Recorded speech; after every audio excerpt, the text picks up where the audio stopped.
ध्यान से देखो 2024 में इकोनॉमी से एक क्वेश्चन आया था जो कि था एक साइड इकोनॉमिक एक्टिविटीज लिखी थी, एक साइड सेक्टर लिखे थे, जो कि इजी कैटेगरी में देखा जाता है।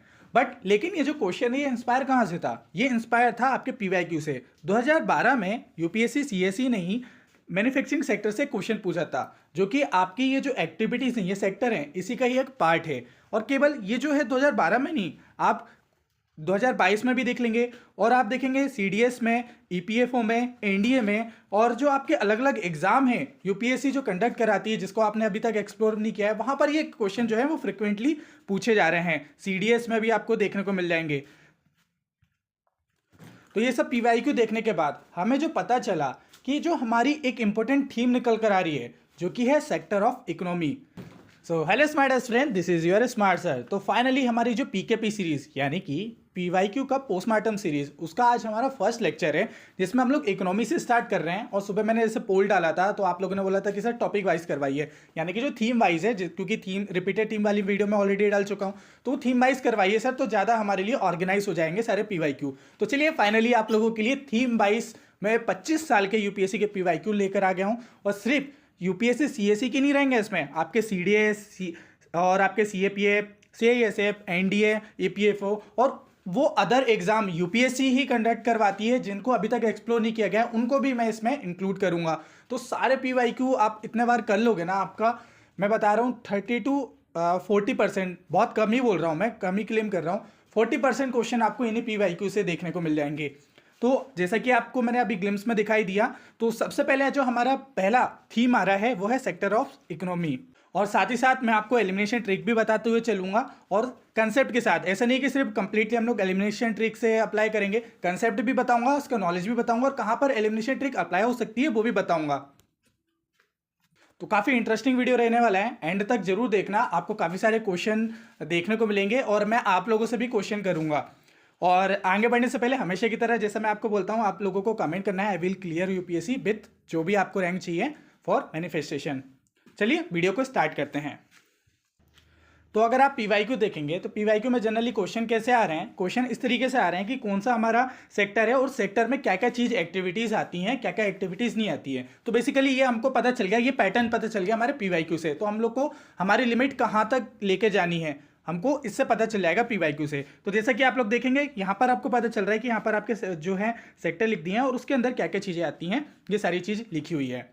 तो सबसे पहले मैं पूरे पीवाईक्यू को एक एक करके बताने से पहले मैं थोड़ा सा बेसिक बता देता हूँ, क्योंकि हमारा फर्स्ट लेक्चर है और बहुत सारे लोग आप में से ऐसे भी हैं जिन्होंने इकोनॉमी जिनका स्ट्रांग नहीं है। तो थोड़ा सा हम लोग बेसिक से स्टार्ट करते हैं। बेसिक से स्टार्ट करने के बाद इन पीवाईक्यू को लगाएंगे तो इनसे ना अपनापन लगेगा, दोस्ती हमारी जो है ना गहरी होती जाएगी। तो आज हमको इनको अच्छे से दोस्त बनाना है पीवाईक्यू को। तो सबसे पहले हम लोग क्या करते हैं, हम थोड़ा सा बेसिक कंप्लीट करते हैं। तो चलिए सबसे पहले हम लोग बेस बना लेते हैं इकोनॉमी का। तो अगर मैं आपसे पूछूं कि इकोनॉमी आखिर है क्या, इकोनॉमिक्स हम लोग किस चीज़ को बोलते हैं, तो इकोनॉमिक्स जो है वो है study of the production, distribution, consumption of the goods and services to address the problem of scarcity. मतलब कि कोई भी प्रोडक्शन हो, डिस्ट्रीब्यूशन हो, गुड्स एंड सर्विस का, उसकी स्टडी को ही हम लोग इकोनॉमिक कहते हैं या इकोनॉमिक्स कहते हैं। ठीक है, अब ये जो हमारी इकोनॉमिक है या इकोनॉमी है, इसमें ना दो तरीके की एक्टिविटीज़ होती हैं। वो होती हैं इकोनॉमिक एक्टिविटीज़ और नॉन इकोनॉमिक एक्टिविटीज़। कौन कौन सी? इकोनॉमिक एक्टिविटीज़ और non economic activities. Economic activities में आपकी फैक्ट्री, शॉपकीपिंग, फार्मिंग और फ्रीलांसिंग वगैरह ये आपकी आ जाती हैं। और नॉन इकोनॉमिक एक्टिविटीज़ में जिससे हमको अर्न वगैरह नहीं होता है, इसमें ये जो होता है ये वॉलेंट्री होता है, हेल्पिंग करना, पार्टिसिपेट करना रिलीजियस एक्टिविटीज़ में। तो ये जो होता है आपका नॉन इकोनॉमिक एक्टिविटीज़ होती हैं। इसी के बाद अगर हम लोग देखें, अलग अलग तरीके की एक्टिविटीज़ और होती हैं जो कि इकोनॉमिक एक्टिविटीज़ के अंदर आती हैं। आप देखो बेसिकली हमारा जो पूरा क्वेश्चन बनता है, हमारा जो पूरी इकोनॉमी का सब्जेक्ट घूमेगा ना, वो ये तीनों एक्टिविटी के अंदर ही घूमेगा। अभी आगे जितने भी आगे चैप्टर आने वाले हैं, और आगे आप जितने भी आप पूरा उठा लेना, मनी सप्लाई, फाइनेंशियल मार्केट, और जो आपके अलग अलग सेक्टर्स वगैरह हैं आपके आएंगे ऑर्गेनाइजेशन आएंगे, और काफ़ी सारी गवर्नमेंट की स्कीम आएगी, वो सब ना इन्हीं तीनों जो एक्टिविटीज़ है हमारी, ये जो तीनों एक्टिविटीज़ है इसी के अंदर आपको देखने को मिलेंगी। ठीक है, तो आगे जितना भी हमारे चैप्टर्स वगैरह आने वाले हैं, ये जो पीवाईक्यूज आने वाले हैं, वो इन्हीं एक्टिविटीज़ के अंदर आएंगे। तो सबसे पहले बात करते हैं, जैसे हमारी इस पर 3 तरीके की एक्टिविटीज़ होती हैं। अगर हम लोग सेक्टर्स की बात करें, इसी को सेक्टर्स ऑफ इकोनॉमी भी बोला जाता है, इसी को एक्टिविटीज़ ऑफ इकोनॉमी भी बोला जाता है। 3 तरीके की होती हैं, प्राइमरी सेक्टर, सेकेंडरी सेक्टर और टर्सरी सेक्टर। प्राइमरी सेक्टर में आते हैं आपके एग्रीकल्चर, डेयरी, फिशिंग और फॉरेस्ट्री वगैरह आती हैं। अभी डिटेल में भी बता दूंगा जो पीवाईक्यू में आए हुए हैं। पीवाईक्यू से आपको क्या करना है कि देखो, एक ये बेसिक चीज़ तो आप सब लोग के पास रहती है, अब आपको ना वैल्यू एडिशन करना है फ्रॉम पीवाईक्यू, ठीक है। और सेकेंडरी सेक्टर क्या होता है, सेकेंडरी सेक्टर में मैन्युफैक्चरिंग इंडस्ट्रीज वगैरह आ जाती हैं आपकी। टर्सरी सेक्टर में आपके सर्विस सेक्टर आते हैं।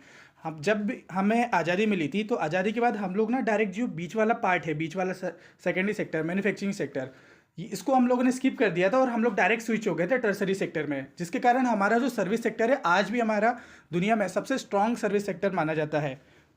तो आफ्टर इंडिपेंडेंट हम लोग प्राइमरी सेक्टर से डायरेक्ट शिफ्ट हो गए थे टर्सरी सेक्टर में। ये वाला मैन्युफैक्चरिंग वाला पार्ट हम लोगों ने मिस कर दिया था, जबकि अगर चाइना से कंपेयर करेंगे तो चाइना ने मैन्युफैक्चरिंग वाले पार्ट को जो है ज़्यादा फोकस किया था, जिसके कारण आज भी मैन्युफैक्चरिंग में आपको चाइना ज़्यादा देखने को आगे देखने को मिलेगा, ठीक है। तो ये बेसिक चीज़ है, बहुत डिटेल में नहीं जाऊँगा, आप लोगों ने सबने बेसिक पढ़ा हुआ है, बस इतना समझ लो कि इसी सेक्टर के अंदर हम लोग सारी चीज़ें जो हैं पढ़ने वाले हैं। अभी जो क्वेश्चन देखेंगे वो इन्हीं सेक्टर्स के रिलेटेड आएंगे। तो देखो, जो प्राइमरी सेक्टर होता है, अगर हम लोग देखा जाए तो ये अप्रोक्सीमेटली, अगर हमारी जीडीपी कंट्रीब्यूशन के बारे में बात करें तो ये 15 से 20% कंट्रीब्यूट करता है, ठीक है। ये इसमें जनरली रॉ मटेरियल आते हैं आपके, इसमें जो है नेचुरल रिसोर्सेज से डायरेक्ट जो है यूज़ किए जाते हैं। नेचुरल रिसोर्सेज हो गए, आपके रॉ मटेरियल हो गए, वो डायरेक्ट यूज़ किए जाते हैं। एग्जांपल हो गया एग्रीकल्चर, फिशिंग, फॉरेस्ट्री। देखो ये बहुत इंपॉर्टेंट है, ये जो एग्जांपल है ना, एग्जांपल डायरेक्ट पूछ रहा है एग्जाम में, ठीक है। तो यहाँ से जैसे ये जितने भी रेड रेड दिख रहे हैं, ये पीवाईक्यू में आए हुए हैं, इसलिए मैंने उसको हाईलाइट भी कर दिया, रेड भी कर दिया है। तो जैसे हो गया माइनिंग, और आपका हो गया क्वायरिंग। क्वायरिंग मतलब जो होता है, जो स्टोन, सैंड, ग्रेवल वगैरह जो हैं, जो कंस्ट्रक्शन मटेरियल होते हैं वो। और माइनिंग में क्या होता है कि जो वैल्यूएबल मटेरियल होते हैं, जो महंगे मटेरियल होते हैं, उनकी माइनिंग करी जाती है। और जब स्टोन वगैरह, सैंड वगैरह होता है उसमें क्या होता है, क्वायरिंग, उसको क्वायरिंग बोला जाता है, माइनिंग नहीं बोला जाता है, ठीक है, ध्यान रखना। Animal husbandry, poultry farming, dairy farming, live stock sector, ठीक है। लाइव स्टॉक सेक्टर्स पे ऑलरेडी पीवाईक्यू आया हुआ है, अभी हम लोग सॉल्व करेंगे, वहाँ से हम लोग को क्या करना है, वैल्यू एडिशन करना है हमारे नोट्स में, ठीक है। सेकेंडरी सेक्टर जो होता है उसमें वो हमारी जीडीपी में अप्रोक्स आप देखोगे कि 25 to 30% जो है कंट्रीब्यूट करता है। इसमें क्या करा जाता है कि जैसे अब क्या हो गया कि प्राइमरी सेक्टर में हम लोगों ने एक तरीके से क्या कर दिया, रॉ मटेरियल जनरेट कर दिया। रॉ मटेरियल जनरेट होकर क्या करते हैं, फिर फिनिश प्रोडक्ट बनाते हैं सेकेंडरी सेक्टर में, ठीक है। फिर जो टर्सरी सेक्टर होता है वो सर्विस सेक्टर होता है, जो कि हमारा सबसे स्ट्रॉन्ग है और यही सबसे ज़्यादा हमारी जीडीपी में कंट्रीब्यूट करता है, ठीक है, जीडीपी में कंट्रीब्यूट करता है। और इसमें ये आपके ट्रांसपोर्ट सर्विस आ जाएगा, बैंकिंग आ जाएगा, एजुकेशन आ जाएंगे, ये सारे याद कर लेना। और जो ये पब्लिक एडमिनिस्ट्रेशन और फाइनेंस सर्विस, ये पूछा भी गया पीवाईक्यू में, ठीक है। चलो, आपका जो है ये वाली पीडीएफ मैं आपको प्रोवाइड करवा दूंगा टेलीग्राम पे, टेंशन मत लो, ठीक है। इसके बाद आपका आता है क्वाटरनरी सर्विस। इसमें इंटेलेक्चुअल एक्टिविटीज़ आती है, जैसे टेक्नोलॉजी ड्रिवन सर्विस हो गया, जैसे साइंटिफिक रिसर्च हो गया, सॉफ्टवेयर डेवलपमेंट हो गया, डाटा एनालिटिक्स हो गया। अब इनको डिटेल में बताने की जरूरत नहीं है, ये आप बेसिक चीज़ है, समझ जाएंगे, आपको दिखते से समझ में आ रही है। क्वाटरनरी सेक्टर जो होता है, इसमें हाई लेवल की डिसीजन मेकिंग होता है। इसमें आप देखेंगे कि जो गवर्नमेंट के ऑफिशियल्स हैं, मिनिस्टर्स हैं, ब्यूरोक्रेट्स हैं, सीईओ हैं कंपनीज़ के, वो सब जो हैं वो इसमें आते हैं, ठीक है। इसके बाद क्या होता है कि कुछ सेक्टर ऐसे हैं ना जो ओवरलैपिंग है, और कई बार ये जो है ना ओवरलैपिंग सेक्टर से भी क्वेश्चन आ जाते हैं। जैसे कि रियल सेक्टर हो गया, रियल सेक्टर से क्वेश्चन आया हुआ है, शायद 2022 में आया था, वो यूपीएससी में ही आया था क्वेश्चन, ठीक है। तो वो जो है ना वो दोनों में कंबाइन है, मतलब वो आपको रियल सेक्टर जो है वो उसका कोई एक पर्टिकुलर नहीं है, वो ओवरलैप आता है, वो प्राइमरी, सेकेंडरी और टर्सरी तीनों चीज़ में आ जाता है उसमें। जैसे कि आप बोलोगे इसके अंदर एग्रीकल्चर भी आता है, मैन्युफैक्चरिंग भी आता है, जो है कंस्ट्रक्शन भी आता है। देन आपका टेक्नोलॉजी, हेल्थ और ये फाइनेंशियल सर्विस। इसको वीडियो को पॉज कर लो, एक बार इसको देख लो, इसको पढ़ लो अच्छे से, ठीक है। रियल सेक्टर बेसिकली क्या है, इसमें क्या होता है कि जो इसमें वो एक्टिविटी इन्वॉल्व होती हैं जो कि डायरेक्टली वर्ड याद रखना क्योंकि क्वेश्चन में आएगा, directly to production, distribution and consumption. जो हम लोगों ने इकोनॉमिक की एक्टिविटी जो डेफिनेशन देखी थी, बिल्कुल वही है। इसमें क्या होता है कि it's involve directly production, distribution, consumption of goods and services, ठीक है। और इसमें ना जो फाइनेंशियल एक्टिविटीज़ है वो एक्सक्लूड होती है, फाइनेंशियल एक्टिविटीज़ नहीं इसके अंदर आती हैं। इसके अंदर जो है जो डायरेक्टली प्रोडक्शन हो रहा है किसी चीज़ का, डायरेक्टली डिस्ट्रीब्यूशन हो रहा है या कंजप्शन हो रहा है, वो चीज़ goods and service real sector में आती हैं आपकी, ठीक है। अब देखो, एक चीज़ ध्यान रखो, क्या होता है कि कई बार क्वेश्चंस में क्या करते हैं कि रियल सेक्टर की जगह फाइनेंशियल सेक्टर की एक्टिविटीज़ को इंक्लूड कर देते हैं। तो थोड़ा सा इसके बीच में ये आप डिफरेंस देख लो। जैसे कि इसमें प्रोडक्शन, डिस्ट्रीब्यूशन, कंजप्शन होता है, जबकि इसमें मॉनेटरी ट्रांजेक्शन और इन्वेस्टमेंट वगैरह होता है फाइनेंशियल सेक्टर में आपके। ओके, अगर इसकी एक नेचर ऑफ एक्टिविटीज़ के बारे में बात करें तो ये टेंजिबल होती है, प्रोडक्टिव टेंजिबल चीज़ें जिनको हम लोग देख सकते हैं, ठीक है। और यहाँ पर जो फाइनेंशियल होता है वो इंटेंजिबल होता है और फाइनेंशियल इंटरमीडिएशन होता है उसमें। अब जैसे ऑनलाइन ट्रांजेक्शन वगैरह हो रहा है, आप देखोगे कि जो भी ट्रांजेक्शन वगैरह होते हैं ये एक तरीके से ये इंटेंजिबल चीज़ों में आते हैं। ओके, की सेक्टर बात करें, इसमें प्राइमरी, सेकेंडरी, टर्सरी तीनों आते हैं, जबकि इसमें बैंकिंग, इंश्योरेंस और स्टॉक मार्केट वगैरह आता है आपके फाइनेंशियल सेक्टर में। ओके, इसमें जो है आपके फार्मिंग, टेक्सटाइल, हेल्थ केयर वगैरह आएंगे, और इसमें बैंक लोन जो है, बॉन्ड और स्टॉक ट्रेडिंग आ जाती है इसमें। ये जो है डायरेक्ट कंट्रीब्यूट करती है जीडीपी को, जबकि ये क्या करती है, जो फाइनेंशियल सेक्टर है ये सपोर्ट करती है रियल सेक्टर को, ठीक है। ये ध्यान रखना है आपको, जो फाइनेंशियल सेक्टर है ये सपोर्ट करती है रियल सेक्टर को, और ये क्या करती है, डायरेक्टली कंट्रीब्यूट करती है जीडीपी में, ठीक है। इंडिकेटर होते हैं इसके जीडीपी, प्रोडक्शन, एम्प्लॉयमेंट, इसके credit growth, stock indices and liquidity, ठीक है। और बहुत सारी ये जो ओवरलैपिंग सेक्टर हैं, यही ऊपर भी पहले भी मैंने वो वही लिख दिए थे, यहाँ पर जो देखेंगे इसको मैं कट करके आपको पीडीएफ प्रोवाइड करवा दूंगा, ठीक है। इसके बाद जो है इकोनॉमी को एम्प्लॉयबिलिटी के बेस पे भी दो सेक्टर में डिवाइड किया गया है, ऑर्गेनाइज सेक्टर और आपका अनऑर्गेनाइज सेक्टर, ठीक है। ऑर्गेनाइज सेक्टर और अनऑर्गेनाइज सेक्टर दो पार्ट में डिवाइड किया हुआ है, यहाँ पर देखने को मिलेगा, ठीक है। ऑर्गेनाइज सेक्टर वो होते हैं जो कि रेगुलेट करे जाते हैं गवर्नमेंट के द्वारा, इसमें पब्लिक सेक्टर जॉब आती है, लार्ज प्राइवेट कंपनीज वगैरह आ जाती हैं, ठीक है। और अनऑर्गेनाइज में ये गवर्नमेंट के द्वारा रेगुलेट नहीं करे जाते हैं, जैसे agriculture, street vendor, domestic worker वगैरह हो गए, ये सारी चीज़ें इसमें आती हैं। तो ये था हमारा बेसिक। आई होप आपका थोड़ा सा बेस बन गया होगा, आपको समझ में आ गया होगा कि इकोनॉमी क्या क्या होती है, उसकी एक्टिविटीज़ क्या होती हैं। अब हम लोग पीवाईक्यू लगाते हैं, और मैं ये मान रहा हूँ कि आप सभी लोगों का एक बार बेस बन चुका है, आप लोगों ने एनसीईआरटी वगैरह और जहाँ भी जो है एक बार बेस कहीं ना कहीं से कवर कर लिया है। अब हम लोग डायरेक्ट पीवाईक्यू लगाते हैं, इसके बाद भी हम लोग जो है डायरेक्ट पीवाईक्यू वाली ही चीज़ें करेंगे। तो अब आप लोग कॉपी पेन लेके बैठ जाइए, यहाँ पर हम लोग पीवाईक्यू से हम लोग को पॉइंट्स निकालने हैं। तो देखो इसका आंसर जो है, आप जैसे कि पहले क्वेश्चन देख लो, एक साइड इकोनॉमिक एक्टिविटी लिखी हुई है, एक साइड सेक्टर लिखे हुए हैं। तो काफ़ी सिंपल क्वेश्चन है। यहाँ पर स्टोरेज जो एग्रीकल्चर है ये आपके सेकेंडरी का पार्ट नहीं है, ठीक है, तो ये इनकरेक्ट आ जाएगा, तो ये आपका इनकरेक्ट है। यहाँ पर जो मिनरल एक्सप्लोरेशन है वो भी नहीं है, क्योंकि अभी हम लोगों ने देखा था पीछे के जो मिनरल है वो मिनरल आपके इसमें नहीं आते हैं, क्या बोलते हैं, टर्सरी में नहीं आते, वो आपका प्राइमरी में आता है, तो वो प्राइमरी है, तो ये गलत है, ये गलत है। आपका डेयरी फार्मिंग प्राइमरी में आएगा, वेविंग क्लोथिंग जो होते हैं वो आपका सेकेंडरी में आएगा, क्योंकि इसमें जो वुल्स वगैरह हैं और आपके जो मैन्युफैक्चरिंग वगैरह हैं वो, क्योंकि इसमें जो रॉ मटेरियल की ज़रूरत होती है, देन फिर उसमें आप देखोगे जो रॉ मटेरियल वुल वगैरह है उसकी प्रोसेसिंग शामिल है, जिसके कारण जो है वीविंग क्लोथ जो है आपका सेकेंडरी में आ जाएगा।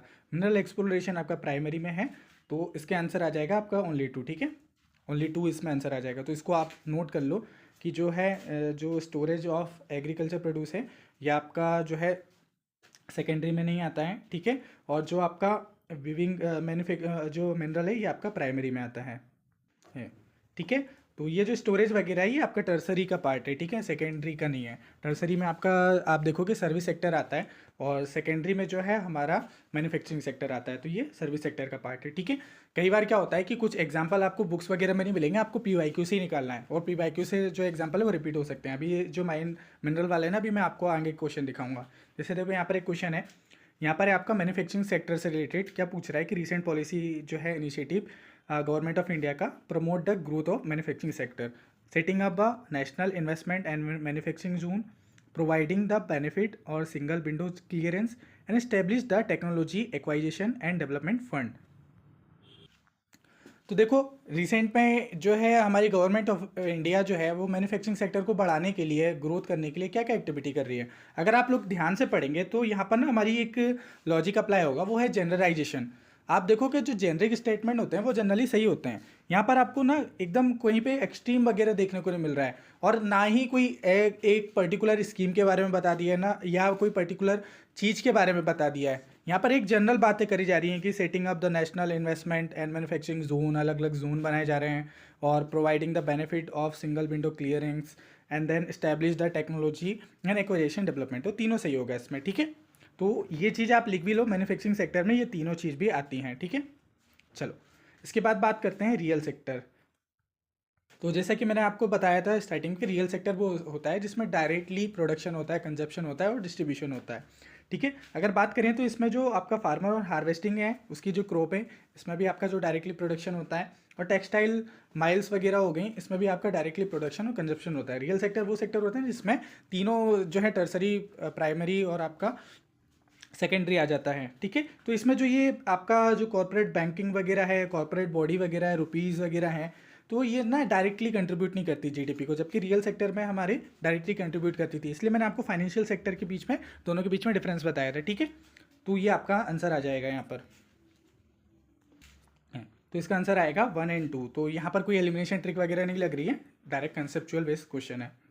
चलो इसके बाद क्वेश्चन है हमारा, which of the following occupation are include under the secondary sector. तो देखो क्वेश्चन कैसे आ रहे हैं आपके, मैंने आपको बताया था ना, दो ही तरीके के आ रहे हैं, या तो सेकेंडरी सेक्टर या कौन से सेक्टर में क्या क्या चीज़ जो है इंक्लूड है। तो देखो यहाँ पर आप देखोगे कि जो आपका सेकेंडरी सेक्टर है, सेकेंडरी सेक्टर में माइनिंग नहीं है। अभी आपने देखा था कि जो माइनिंग है हमारा 2024 में क्वेश्चन आया था, वो देखो आपको यहाँ से भी इंस्पायर होने को देखने को मिलेगा। यहाँ पर भी आपका जो माइनिंग है या जो क्वायरिंग है, क्वायरिंग के लिए मैंने आपको बता दिया कि क्या होता है कि वो जो अनवैल्यूबल होते हैं, मतलब वैल्यू तो रहती है उनकी, जैसे सैंड वगैरह हो गया, और जो बहुत वैल्यूबल होते हैं, हीरा वगैरह हो गया आपका, और सोना गोल्ड वगैरह हो गया, वो उसको उसमें माइनिंग कहते हैं हम लोग, बाकी उसको क्वायरिंग कहते हैं, ठीक है। तो ये जो है ना, ये आपका सेकेंडरी सेक्टर में नहीं आता है, ये आपका प्राइमरी सेक्टर में आता है माइनिंग वगैरह, ठीक है। तो डेट्स वाई इसको ये आप अगर 4 कट करोगे तो आपका यहाँ पर हो जाएगा, तो डायरेक्ट एलिमिनेशन ही लग गया उसमें, ठीक। इसके बाद जो है ये एक आपकी स्कीम से आया था उस टाइम पे, जो है ये स्टैंड अप इंडिया काफ़ी न्यूज़ में था। तो स्टैंड अप इंडिया में बेसिकली आप देख लोगे कि ये जो है कैन बी स्टैब्लिश, तो आपका जो है फार्मिंग सेक्टर नहीं आएगा, ठीक है। जो ये मिलती है ना स्टैंड अप इंडिया, ये मैन्युफैक्चरिंग सेक्टर, सर्विस सेक्टर और ट्रेडिंग सेक्टर, ये 3 मेजर सेक्टर हैं। तो ये आपको ध्यान रखना है। और एक चीज़ और ध्यान रखना है इसकी, कि ये जो मिलता है ना, ये किनको इंकरेज करने के लिए है, ये शेड्यूल कास्ट, शेड्यूल ट्राइब और वुमेन एंटरप्रेन्योर के लिए। तो ये एक तरीके से जो है, जो नए एंटरप्रेन्योर आ रहे हैं उनको सपोर्ट करने के लिए स्टैंड अप इंडिया लाया गया था, ठीक है। तो लाइव स्टॉक सेक्टर आप बेसिकली देखोगे कि तो हमारे आपकी प्राइमरी एक्टिविटीज़ में आ जाता है। तो इसके अंदर क्या क्या जो है आपको ध्यान रखना है, कौन कौन से जो है ये एक तरीके से फैक्ट हैं, और ये तीनों की तीनों सही हैं। इसमें लाइव स्टॉक कंट्रीब्यूट करता है 25% के आसपास। अभी हम लोगों ने देखा था कि आप देखोगे कि एग्रीकल्चर वाला जो पार्ट है वो इतना ही आसपास देखने को मिलेगा आपको, ठीक है। देन आप देखोगे कि it's provide a self employment to a large segment of population. तो ये प्रोवाइड करवाता है, क्योंकि यहाँ पर आपको कोई नेगेटिव स्टेटमेंट दिख रहा है, नेगेटिव टाइप का नहीं दिख रहा है ना, एक जेनरिक स्टेटमेंट दिख रहा है। Rapid growth of livestock sector can be egalitarian and inclusive. तो जो देखो यहाँ पर पॉजिटिव वर्ड यूज़ किया हुआ है, इंक्लूसिव, एगलिटेरियन, आपने देखा होगा। हाँ, मैं आपको बता ही देता हूँ कि आप लोगों ने अगर एलिमिनेशन वाली ट्रिक नहीं देखी है, ट्रिक वाली वीडियो नहीं देखी है, तो जाके आप सर्च करिएगा elimination trick by smart sir या स्मार्ट स्प्रेंट, तो आपको वो मिल जाएगी, ठीक है। और अगर प्लेलिस्ट भी चेक करेंगे तो वहाँ पे मिल जाएगी। तो सबसे पहले ना, वो 150 एलिमिनेशन ट्रिक है, वो देख लीजिए। उससे क्या होगा कि आपको ये पता चल जाएगा कि कब मैं कौन सी ट्रिक अप्लाई कर रहा हूँ, तो आपको ज़्यादा प्रॉब्लम नहीं होगी। तो कई बार अगर हमको आंसर पता भी नहीं, हमारे पास पीवाईक्यू है, तो पीवाईक्यू से हमको यहाँ से ये जो नोट्स है ना, इनके ये जो पॉइंट्स है, इनसे नोट्स बना लेना चाहिए। क्योंकि कई बार अगर रिपीट हो गया, मान लो इसी में से कोई स्टेटमेंट रिपीट हो गया, तो जनरली हो ही जाते हैं। अभी आप धीरे धीरे आगे बढ़ेंगे ना, मैं आपको बहुत सारे ऐसे क्वेश्चन दिखाऊंगा जिसमें डायरेक्टली जो है स्टेटमेंट रिपीट हो गए हैं, और वो मैं अभी धीरे धीरे आते रहेंगे। आज पहला लेक्चर है हमारा, तो आपको टेंशन नहीं लेनी है, धीरे धीरे आपको बहुत सारी चीज़ें बताते रहेंगे। Which one of the following is the correct sequence of the economic sector in terms of their contribution and GDP? तो देखो हम लोगों ने स्टार्टिंग में बेसिक देखा था, तो सबसे ज़्यादा जो है सर्विस जो है आप देखोगे 50% से ज़्यादा जो है कंट्रीब्यूट करता है अराउंड के आसपास। फिर देन इंडस्ट्रियल सेक्टर किस में आता है आपका, कमेंट करके बताना है आपको, ठीक है। देन एग्रीकल्चर सेक्टर, ठीक है, ये पूछा गया है 2014 में, ओके। इसके बाद सर्विस सेक्टर में जो है उसका पार्ट नहीं है। तो सर्विस सेक्टर का क्या पार्ट है, ट्रांसपोर्ट है आपका, होटल एंड जो है रेस्टोरेंट है, और इंश्योरेंस है। कंस्ट्रक्शन उसका पार्ट नहीं है। तो ये आपको अपने नोट्स में लिख लेना है कि कंस्ट्रक्शन जो है हमारे सर्विस सेक्टर का पार्ट नहीं है, ठीक है। चलो, which one of the following section is the largest contributor to carbon dioxide. थोड़ा सा इसका आप देखोगे कि ओरिजिनल पेपर में भी ऐसे धुंधला धुंधला है, तो मैंने वहीं से स्क्रीनशॉट लेके जो है वो लगाया हुआ है। तो देखो यहाँ पर देखोगे कि जो कार्बन डाइऑक्साइड के इमिशन में ये आपके उसमें भी आ जाएगा, क्या बोलते हैं, इन्वायरमेंट में भी आ जाएगा। तो इलेक्ट्रिसिटी एंड जो हीट प्रोडक्शन है उसमें सबसे ज़्यादा जो है कार्बन डाइऑक्साइड का इमिशन होता है, ठीक है। तो अगला क्वेश्चन है हमारा कि जो एग्रीकल्चर और जो अलाइड सेक्टर है वो कंट्रीब्यूट करते हैं ग्रोस डोमेस्टिक प्रोडक्ट को सबसे ज़्यादा। तो ये जो है ये आपका गलत रहेगा, क्योंकि अभी अभी हम लोगों ने देखा ना कि एग्रीकल्चर जो है वो 3rd नंबर पर है। तो एग्रीकल्चर और अलाइड सेक्टर नहीं करते हैं जीडीपी में, सबसे पहले कौन करते हैं, सर्विस सेक्टर करते हैं, ठीक है। Service sector treated as a component of primary sector. तो सर्विस सेक्टर प्राइमरी सेक्टर में कहाँ से आ गया भाई, नहीं आता। प्राइमरी सेक्टर में तो एग्रीकल्चर वगैरह आता है, तो दोनों ही गलत हैं, ठीक है। चलो इसके बाद 2 major saving sector in ascending order. तो असेंडिंग ऑर्डर में 2 सेविंग सेक्टर कौन कौन से हैं आपके, इसको आप लिख लो, नोट कर लेना। प्राइवेट सेक्टर, प्राइवेट कॉर्पोरेट और आपका हाउस होल्ड, ठीक है। इसके बाद बात करते हैं रिटेल। मैंने आपको बताया था कि रिटेल जो होते हैं, अभी आपको जो टेबल बताई थी उस टेबल को रट लेना। उस टेबल के हिसाब से आप देखोगे तो ओवरलैपिंग जो सेक्टर होते हैं उसमें आता है रिटेल आपका। तो यहाँ पर ये जो है कौन सा स्टेटमेंट सही है, जो रिटेल ट्रेड है ये fall under the tertiary activity, tertiary activity के अंदर आते हैं। अब देखो वो तीनों एक्टिविटी के अंदर आते हैं। अब यहाँ पर ऐसा जो है तो अलग अलग बुक में अलग अलग तरीके से लिखा हुआ है, तो यहाँ पर आप इसको ये वाले स्टेटमेंट को थोड़ा गलत भी नहीं कह सकते हो, क्योंकि वो तीनों एक्टिविटी के अंदर आते हैं, ठीक है। बट यहाँ पर अगर आप ऑफिशियल आंसर की में देखेंगे तो इसको सही माना हुआ है, हम लोग इसको गलत नहीं कर सकते हैं। और रिसर्च एंड जो है डेवलपमेंट बेस्ड एक्टिविटीज़ हैं, ये कहाँ में आती हैं, जो हो आपकी क्वार्टरली एक्टिविटीज़ है वहाँ पर आ जाती हैं। तो अभी हम लोगों ने देखा था, स्टार्टिंग में देखा था कि ये किस चीज़ में आती है, रिसर्च वगैरह आती हैं, साइंटिफिक रिसर्च, ये आपकी क्वार्टनरी एक्टिविटीज़ में आती हैं। तो ये रिपीट भी हो सकता है, अभी ये ईपीएफओ में आए, ये आपका जो है सीएसई में भी आ सकता है, ठीक है। तो इसलिए हम लोग जो है सारे कर रहे हैं, यूपीएससी के उठा रहे हैं, यूपीएससी के बाहर एक भी नहीं है, ठीक है। बेसिस ऑफ एम्प्लॉयबिलिटी या एम्प्लॉयमेंट के बेसिस पे, एम्प्लॉयमेंट की कंडीशन के बेसिस पे ऑर्गेनाइज और अनऑर्गेनाइज सेक्टर में डिवाइड किया हुआ है, ठीक है। इसके बाद बात करें हम लोग, विच of the following sector economy the activity of agriculture और सर्विस जो है बिलोंग करती है। तो वो एग्रीकल्चर और सर्विस जो है आपकी वो किस किस में, प्राइमरी और टर्सरी में। सिंपल सिंपल क्वेश्चन है, ठीक है। विच one of the following types of economic activities dominate in the all rural जो है सेटलमेंट, तो प्राइमरी एक्टिविटी है। कंसेप्चुअल कॉमन सेंस वाले क्वेश्चन है, बन जाएंगे which one among the following is the tertiary activity में आता है वो, तो वो आपका जो है ट्रेडिंग आता है। तो आपको पता चला कि काफ़ी सारे हम लोग जब पीवाईक्यू लगाते हैं, अदर अदर एग्जाम के भी पीवाईक्यू लगाते हैं, तो वहाँ से काफ़ी सारे क्वेश्चन जो होते हैं वो रिपीट भी हो जाते हैं, एग्जैक्टली पॉइंट भी रिपीट हो जाते हैं। तो इसी को ध्यान में रखते हुए मैं आप लोगों के लिए एक सरप्राइज़ लेकर आया हूँ, और वो है हमारी लाइव पीवाईक्यू टेस्ट सीरीज़। तो ये हम लोगों ने लास्ट ईयर भी चलाई थी, जिसमें मैं प्रॉपर 9 बजे से लेके हम लोग जो है 11:30 बजे तक हम लोग लाइव बैठेंगे और लाइव आपको टेस्ट देना है। और उस टाइमिंग पे आपका माइंडसेट कैसे डेवलप करना है, माइंडसेट चलना चाहिए, वो सारी चीज़ मैं आपको बताऊंगा। आपको 150+ एलिमिनेशन ट्रिक भी मैं आपको बताऊंगा वहाँ पर, उन एलिमिनेशन ट्रिक को आप अप्लाई करो। अब देखो क्या होता है, सेक्शनल टेस्ट सीरीज़ में आपको मैं ऑलरेडी बता चुका हूँ, आप इसको देख लीजिएगा। सेक्शनल जो मतलब coaching, normal coaching test series होती हैं और जो हमारी यूपीएससी की टेस्ट सीरीज़ होती हैं, उसमें काफ़ी फ़र्क आपको देखने को मिलता है। और यूपीएससी की जो क्वालिटी है उसको कंपेयर जो है वो क्वालिटी को एक तरीके से मैच ही नहीं कर पाते हैं कोचिंग टेस्ट सीरीज़ वाले। तो इसलिए मैं आपको ध्यान में रखते हुए ये सेक्शनल टेस्ट सीरीज़ लेकर आया हूँ, जिसको मैंने ऑलरेडी अनाउंस कर दिया था। तो इसमें 30 सेक्शनल टेस्ट रहेंगे, 10 फुल लेंथ टेस्ट रहेंगे, और ये आपका चालू हो रहा है आपका 19 तारीख से आपका ये चालू हो जाएगा, ठीक है। 19 तारीख को आपका फर्स्ट टेस्ट है। तो आप लोग इस टेस्ट सीरीज़ को ज्वाइन कर सकते हैं, इस नंबर पर मैसेज करके या इस टेलीग्राम आईडी पे मैसेज करके आप इस टेस्ट सीरीज़ को आराम से ज्वाइन कर सकते हैं और लाइव पार्टिसिपेट करिए हम लोगों के साथ। और कमेंट करके ज़रूर बताइएगा ये वीडियो आपको कैसी लगी। तो मिलते हैं नेक्स्ट वीडियो में, तब तक के लिए खुश रहिए, मुस्कुराते रहिए।